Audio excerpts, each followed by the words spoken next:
जय हिंद दोस्तों। जैसे कि आप सभी को पता ही होगा कि कोरोना वायरस की वजह से इस बार छमाही परीक्षा को ओपन बुक पद्धति से यहाँ पर लिया जा रहा है एमपी बोर्ड में। तो रिवीजन टेस्ट के लिए कक्षा 10वीं और कक्षा 12वीं के पेपर को अपलोड कर दिया गया है।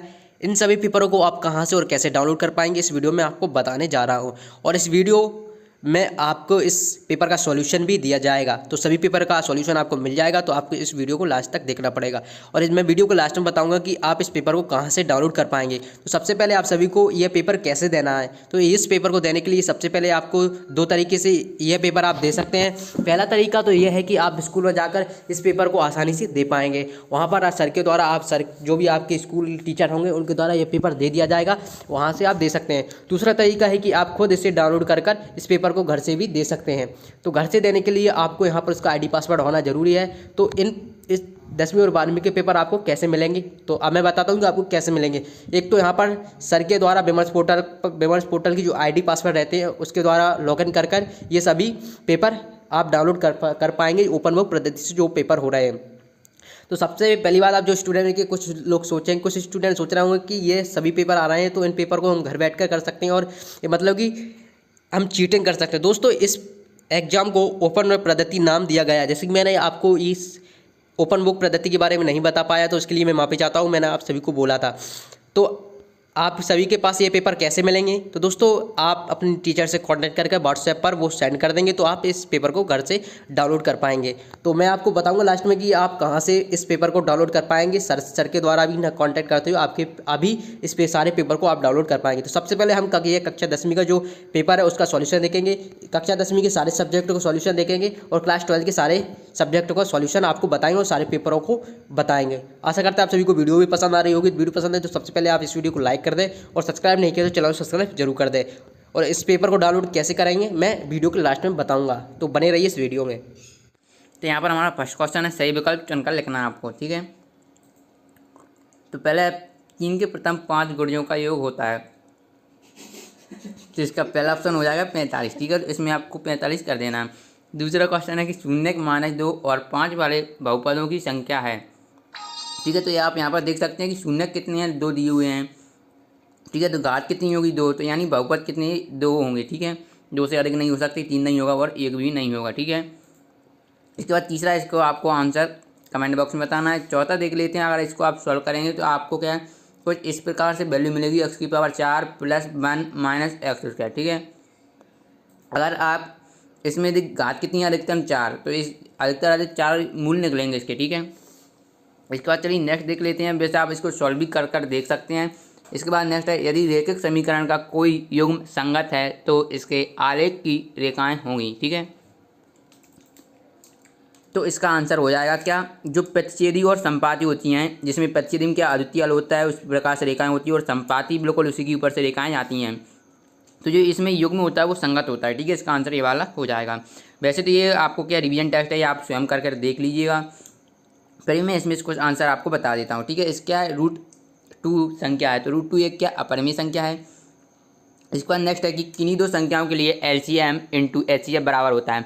तो आप फॉर्मूला जानते हैं कि दो संख्याओं का गुणनफल बराबर होता है LCM × HCF। तो यहाँ पर आपको क्या दो संख्याओं का गुणनफल लिख देना है, दो संख्याओं का गुणनफल, ठीक है। इसके बाद नेक्स्ट है, सभी वर्ग होते हैं तो ये क्या समरूप होते हैं। एक द्विघात समीकरण में बहुपद की अधिक से अधिक शून्य हो सकते हैं, तो अधिक द्विघात समीकरण में अधिक से अधिक 2 ही शून्य हो सकते हैं। इसके बाद नेक्स्ट है, प्रेमिका एक सिद्ध किया हुआ होता है, तो इसका क्या मेरे ख्याल से कथन होगा, आप कमेंट बॉक्स में बता सकते हैं, अपनी राय दे सकते हैं। इसके बाद नेक्स्ट है, सही जोड़ियाँ मिलाना है। देखिए पहले आपको जो अच्छी तरीके से आता है वो मिलाई, जैसे मूल बिंदु आप 9th में पढ़ा हुआ क्या होते हैं, मूल बिंदु के निर्देशांक 0 0 होते हैं। अल्फा प्लस बीटा यानी आपको शून्यकों का योगफल पूछ रहा है, ठीक है। तो शून्यकों का योगफल क्या होगा, -b/a। और x³ यानी यहाँ पर घात कितनी 3 दिख रही है, यानी कि अधिकतर पावर 3 है, तो क्या एक त्रिघात बहुपद होगा। अब यहाँ पर आप देखिए कि यहाँ पर c = dq + r दिया है, यानी ये टोटली a = b। डाउट नट बच्चों, अब किसी भी सवाल में अटक गए हो या फिर सॉल्व नहीं हो पा रहा है, बस उसकी फ़ोटो लेना, उसे क्रॉप करना और 5 सेकंड के अंदर आपको क्वेश्चन का वीडियो सॉल्यूशन मिल जाएगा। फिर चाहे आपका क्वेश्चन होमवर्क का हो, CBSE बोर्ड का हो, बिहार बोर्ड का हो, महाराष्ट्र बोर्ड का हो या फिर किसी अदर स्टेट का हो, चाहे IIT, GMAINS, नीट, क्लास 6 से 12 सवाल इन सभी सवालों का जवाब मिलेगा डाउटनेट ऐप पर, या फिर कोई भी सब्जेक्ट हो, फिजिक्स, केमिस्ट्री, मैथ, बायोलॉजी, इन सभी सवालों का जवाब मिलेगा डाउटनेट ऐप पर। साथ ही क्लास 9 से 12 के बच्चों के लिए चल रही है इंग्लिश और हिंदी में लाइव क्लास, यानी अब पूरी पढ़ाई होगी डाउटनेट ऐप पर। 3 करोड़ से ज़्यादा बच्चे डाउटनेट ऐप का यूज कर रहे हैं, तो अभी डाउनलोड कीजिए डाउटनेट ऐप को। Q+R का रूप दिया, यानी कि यूक्लिड विभाजन प्रमेय। ठीक है, तो ये कब लागू करते हैं? जब जो R की वैल्यू होती है वो क्या 0 से बड़ी होती है और B से छोटी होती है। ठीक है, तो यहाँ पर आप देख सकते हैं कि इसका जो आंसर रहेगा ये वाला हो जाएगा, जो R की वैल्यू है 0 से है, क्योंकि यहाँ पर C की जगह A दिया हुआ है और B की जगह D दिया हुआ है, और टोटली वही रूप है। ठीक है, और यूक्लिड विभाजन जो कि एल्गोरिथम है, इसका आप ये वाला कर दीजिएगा। चलिए नेक्स्ट देख लेते हैं। क्या है कि एक प्राकृतिक संख्या का अभाज्य गुणनफल उसके गुणनखंडों के क्रम को छोड़ते हुए अद्वितीय होता है। तो ये कंफर्म नहीं है, सत्य हो सकता है, आप चेक कर लीजिएगा। ठीक है, इसके बाद घात 1 के बहुपद को द्विघात बहुपद कहते हैं, तो ये असत्य है, क्योंकि घात 1 के बहुपद को रैखिक बहुपद कहते हैं। सभी ये बहुत ही इंपॉर्टेंट है रिवीजन टेस्ट आपके, जो कि वैसे ज़्यादा तैयारी हुई नहीं है। इसमें से अधिकतर चांसेस हैं कि क्वेश्चन पूछे जा सकते हैं आपके जब भी बोर्ड परीक्षा हो गई, जैसे कि मार्च में होने की संभावना, मार्च में ही होंगी। ठीक है, तो उसमें आने के बहुत ज़्यादा चांसेस हैं, तो इनको आप अच्छी तरीके से कर लीजिएगा, क्योंकि अधिकतर इनमें से पूछे जाने के बहुत ज़्यादा चांसेस हैं। ठीक है, बहुत ज़्यादा इंपॉर्टेंट हैं, पहले आप स्वयं।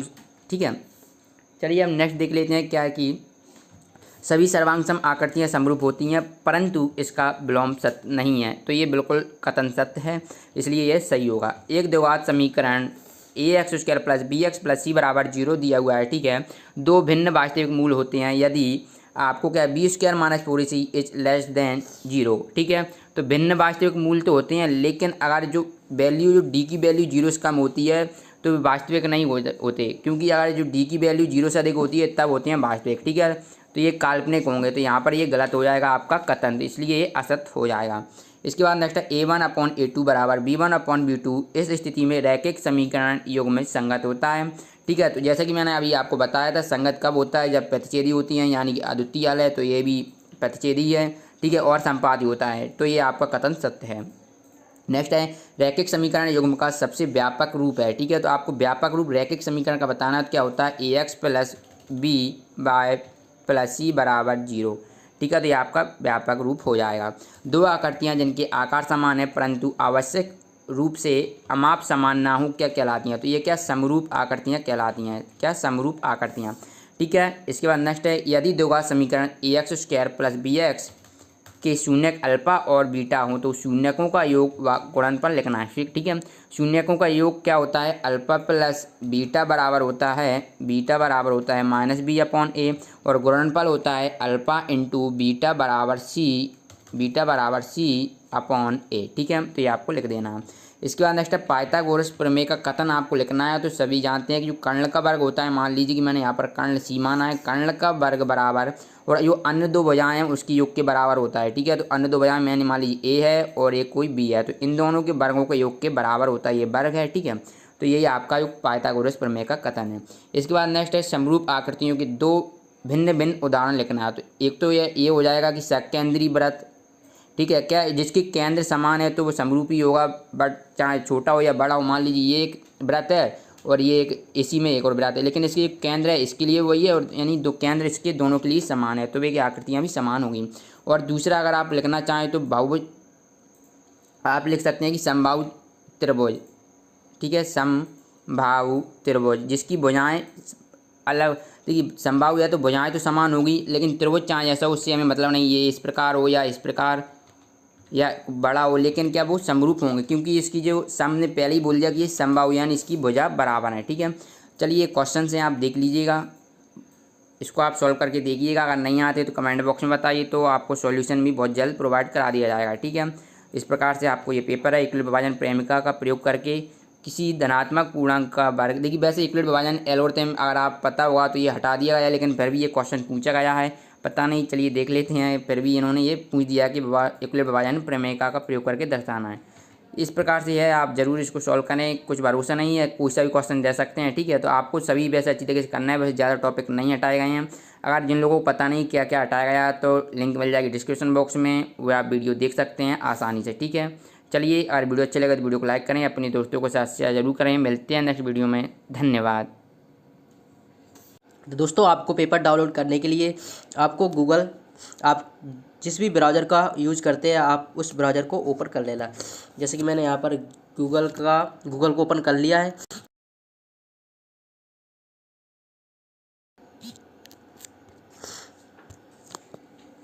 यहाँ पर आपको open book exam class 10th paper और लास्ट में आपको SK टीच को ज़रूर मेंशन करना है।